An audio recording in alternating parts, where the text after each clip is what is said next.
to witness a situation of lack of sincerity in the political process.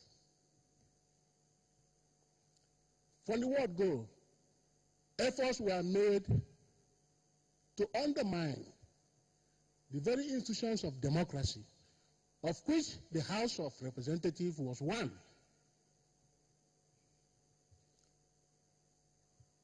At the end of the day, November 17th, 1993, the entire process was terminated. And all these days in office, what we were doing was to fight to sustain democracy in Nigeria. And on account of that, let me, on behalf of my members, 593 other members of the House of Representatives, thank you, Mr. President, for making it possible for us to know that the efforts of our leader, then MKO Abiola, and the efforts of all the members of the House of Representatives, of which I was leader, were not in vain, and that for once, if you are doing anything based on principle, based on honesty, based on the national interest, one day your time will come. We were there to serve. We fought with the people in leadership then, as it was obvious to us that we didn't stand a chance of surviving, particularly as we were not playing the ball as they wanted. All of us here know that at a stage, it had to cost us to bring everybody in the House of Representatives to speak for 10 minutes so that we know where you are as a constituency. And it was a ploy to make sure that that debate never ended until the man stepped aside. That debate never ended until he stepped aside. When it became too much, the pressure, the House was adjourned, sine die. Myself and Senator Kwankwaso, my deputy, we took the mess away and hid it somewhere in Niger State. So that nobody can call anybody. Nobody can see anybody. At the end of the day, when they couldn't see House of Rep, they couldn't see Senate, the next thing was to step aside. But, Mr. President, I want to say something today. You have honored not just MKO Abiola, you have honored all the Nigerian men and women who died in the process. You see people traveling from Kano to Anambra, from Lagos to Sokoto, because of the problem of June 12. Many died. Many were forgotten, but today you have honored them. And God will bless you for that. And I must say, in this country, we fail to give Nigerians the respect that they deserve. June 12 was a classical example that the ordinary Nigerian man and woman know what they want of this nation. That is why, despite the nature of the ticket, they went out to vote from Kano to Anambra to Sokoto to Zamfara, everywhere. And that is why during the primaries and even the actual election, you will see the nature of democracy. A man will stand for an election, and when they say, go and stand behind your candidate, you will see his wife going to his opponent. You'll be looking at his husband, at her husband, and going to the other side. Then we are wondering, how will these people live when they get home? But it tells you that whenever people decide on a particular candidate, allow that candidate to be. Many people stood for MKO. because he was a man of many parts, a man who meant so many things to so many Nigerians. So no matter the machinations, he was able to win and win clearly. It's a pity that events have turned out this way.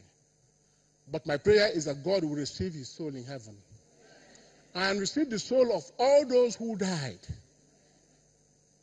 And bless our president, because I believe when he said, I am for everybody, I am for nobody, that is what government and governance should be. You don't look at anybody's face. You look at what is good for the country, and that is what you are doing. So, Mr. President, you have poured a big bucket of water on a raging fire.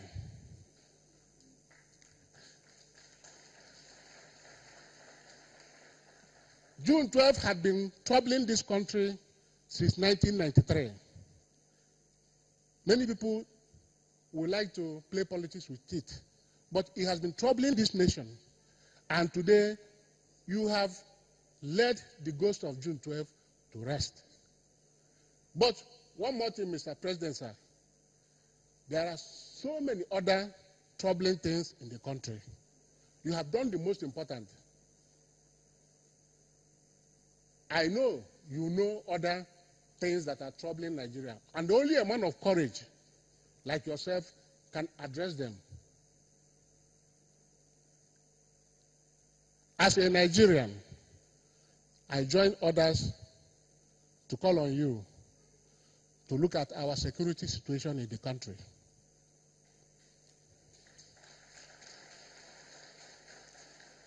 You have done perfectly well as it concerns Boko Haram. But the other security angle, you have to look at it critically and win gold in that area. If we win gold in that area, the journey we started on June 12 would have been hastened.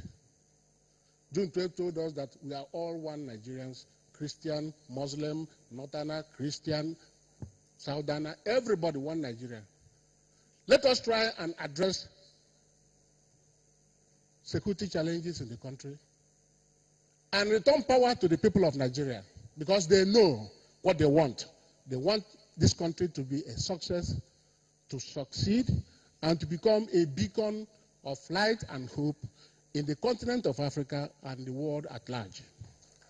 So, on a final note, my colleagues, 594 members of the House of Representatives, somebody may wonder why that large number. In my own time, there was one member for every local government. So it was a big house. And wherever you are, whether you're in Sokoto, in Port Harcourt, whether you're in Akwa Ibom, you're in Kebbi, you're in Lagos, Ogun, Ondo, wherever, please join me as I once again thank Mr. President for bringing this day around and for trying to give justice to the souls of MKO Abiola, to the souls of other Nigerians who died. Like other people say, me, I'm APC. I have no apologies.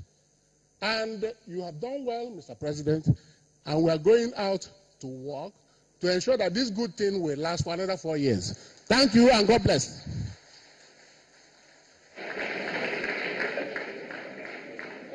Your Excellencies, permit me to invite distinguished Senator Yochia Ayu, former President of the Senate.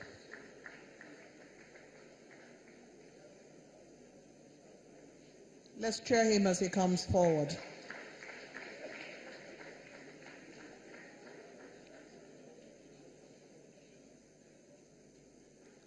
Former President of the Senate, SDP, distinguished Senator Yochia Ayu.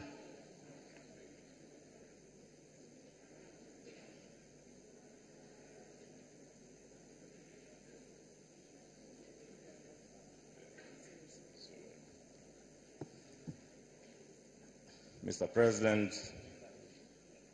Mr. Vice President, the President of the Senate, and all other dignitaries here present.